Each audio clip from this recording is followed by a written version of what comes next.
All right, hey, what's up, y'all? This is Paul, CT Arena nutritional therapy practitioner, lifestyle and performance coach with the SHT here in Las Vegas. And I wanted to take a moment and review our initial goals so that we can clarify and simplify what it is we're trying to do. All right, so I think for a lot of us, when we come into something like this, the information is so new and foreign, it can feel overwhelming. And so it helps to reiterate these things and talk through some simple basic concepts. All right, so I think big picture, it's useful to remember what it is we're trying to do. Why are we trying to do this? Because we want to be happy. Part of happiness comes from having health, and a big part of health comes from eating real food and moving away from all the processed food and the toxic foods and the things we're trying to avoid. All right, so big picture, I want us to always remember that we want to choose real food or things made with the right ingredients over toxic foods. And over time, that's going to give us everything that we're looking for from something like this, right? The body composition changes, the fat loss, the improved performance for the athletes, and the improved health markers and resolution of symptoms and conditions and things like that over time, for those of us that care about that, all right? And for most of us, we want all three of those. And we're certainly going to get all three of those if we just commit to this, right? But the big picture way to look at this is, I want to be a real foodie. I want to eat the right things. Without even understanding anything about meal timing and amounts and when to do carbohydrates and things like that, if I'm just choosing real food or the right things made with the right ingredients, that's a really big win for a lot of us. If I'm avoiding the breads and the pastas and the pastries and the donuts and the candies and the cookies, that's a really big win for a lot of us, okay? So it's almost like you want to congratulate yourself for at least making that initial big step, okay? Now, within that basic framework, there's some things that we can do to move us along that path a little bit faster. And the first one is having 2 or 3 meals in a day with no snacking in between. Grazing is not optimal. It's not optimal from a physiological standpoint because I'm making my body digest food nonstop, constantly, all the time. And just like I wouldn't want to be working out all day, every day, I want to work out like once a day and really push the intensity and then give my body a chance to rest. When it comes to food, it's the same thing. I don't want to be eating all the time. I want to choose my number of meals. Now, for most people starting out, I think 3 meals a day is perfect because it's just enough number of meals to give you a little bit of a blood sugar, kind of a bump, you know, breakfast, lunch, dinner. And it's enough meals that I have a chance to experiment with the space in between those meals. If I'm one of those people that wants to jump right into skipping breakfast and having 2 meals in a day, that's perfectly fine. We just don't want to force that space. If I get to a point to where I'm in space, and when I say space, I mean time with no food. If I'm in space and I feel uncomfortable, if I have some hangry symptoms, you know, hungry, angry, low blood sugar symptoms, irritable, you know, really hungry and want to munch on something, I just need to make sure that it's the right thing, okay? So we don't want to force not eating. We just want to be aware of those moments and make the best decision that we can in those moments, okay? But I think what's ideal within our basic framework is you're choosing 2 or 3 meals in a day and you're committing to no grazing throughout the day, which means that you need to set yourself up for success. We have a video where we talked about the purge and swapping things out with the right things and then setting your home and workplace up for success. And I think that's so useful for all of us.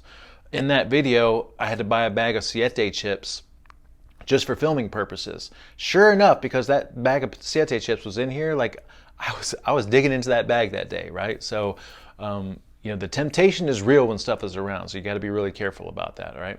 So again, within the basic framework, we're choosing 2 or 3 meals in a day, and we're being really easy and light and fun about that. If you have to eat, grab something that's appropriate, okay? Now, ideally also, to move that process along a little bit faster, we want to restrict our carbohydrates until a little bit later in the day. And we want to make sure that those carbohydrates are from real food sources or at least things made with the right ingredients. And ideally, we're measuring those out to small amounts. You know, we said in the guide and in the talk about 3/4 of a cup of prepared safe starches, 3/4 of a cup of fresh fruit. You know, if you have a little bit of honey or dark chocolate, that's perfectly fine too. And the reason we want to move those until later in the day is because for the first part of the day, I'm trying to get my body to learn how to use its own body fat for fuel. That's what we call self-sufficiency, okay? So again, big picture, we're just trying to eat real food and not eat the junk. We're trying to make choices that are made with the right ingredients versus the wrong ingredients. And ideally within that basic framework, if we can, we're choosing 2 or 3 meals in a day, no snacking in between meals while being really easy about it, and restricting our carbohydrates until a little bit later in the day, okay? Now, we had some other lifestyle goals that we had on the goal sheet, which I think could be considered as like bonus goals. If you're having a hard time just figuring out how to put the food piece together, then make the food your primary focus. But we had a fitness goal of deliberately moving every day. That can be a dedicated workout. It can be something as simple as a walk. We also had a sleep goal. So to improve sleep, there's two things we can do. We can improve duration, or we can improve quality. So for duration, we recommend figuring out what that time is that you need to get up in the morning, and then backwards planning at least 7 hours to figure out what your ideal bedtime is, and then setting an alarm for 1.5 hours before that ideal bedtime to give you a little bit of a nudge to try to make it in bed at the right time, right? If we can habituate ourselves to a certain amount of bedtime over time, the body gets used to that and you start to sleep a little bit better, okay? For hydration, we're recommending drinking a little bit of water first thing in the morning to get the system flushed. Most of us have been fasting all the way from dinner till first thing in the morning, 8, 9, 10 hours, and so it's a really good time to start to hydrate and get things moving. If you want a hydration goal for the day, especially if you're coming off of carbonated beverages like sodas and Gatorades and things like that, then having a hydration goal of half your body weight in ounces up to 100 ounces per day is great. You can set aside your water for the day. But don't get too neurotic about that, right? Sparkling waters are okay and fine. And then, of course, drinking coffee and tea throughout the day is perfectly fine as well, right? So, and then we talked about the mindset piece. So I think extremely important is setting your intentions and creating a personal vision statement for yourself. So we'll have a separate video where we actually go into a little bit more detail about that, because we did have a lot of questions. But just, again, to keep things super simple and basic, you want to sit down and think about, what am I trying to do? Who am I trying to become? And create something to pre-program yourself for that version of yourself that you're trying to be. And if you can read that first thing in the morning every day, and then before you go to bed at night, you're programming yourself to look for the things in your environment to support who that is that you're seeing on a regular basis, right? So then when you get to these decision moments, you're more likely to make the right decision because you've been thinking about this a lot, right? The more I think about the person that I want to become, the more likely it is I'm going to make better choices in the moment, because I'm trying to support that thing that I keep seeing over time, right? And then for accountability, which I think is very important, even if you don't try to tackle any of these lifestyle goals, if you just make your main focus real food and following those basic rules, we also want to track our accountability by using our diligence calendar. All right, this is what we're also going to use to do our raffle drawings off of. All right, at a minimum, track your fitness and food, which are the top 2 blocks.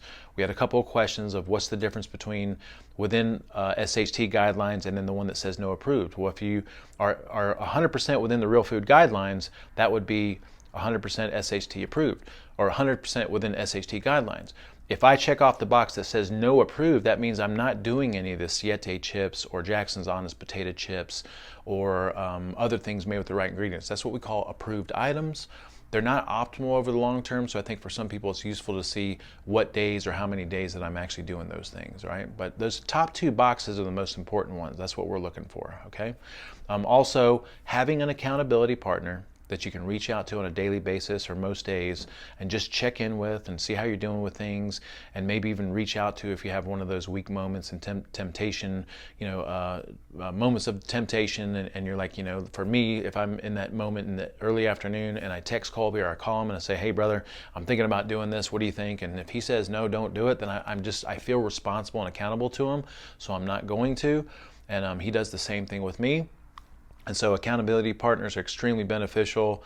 And then also just being open to the support from the group leaders, right? Everyone should have had some kind of touch from a group leader and have some contact information for someone they can reach out to, okay?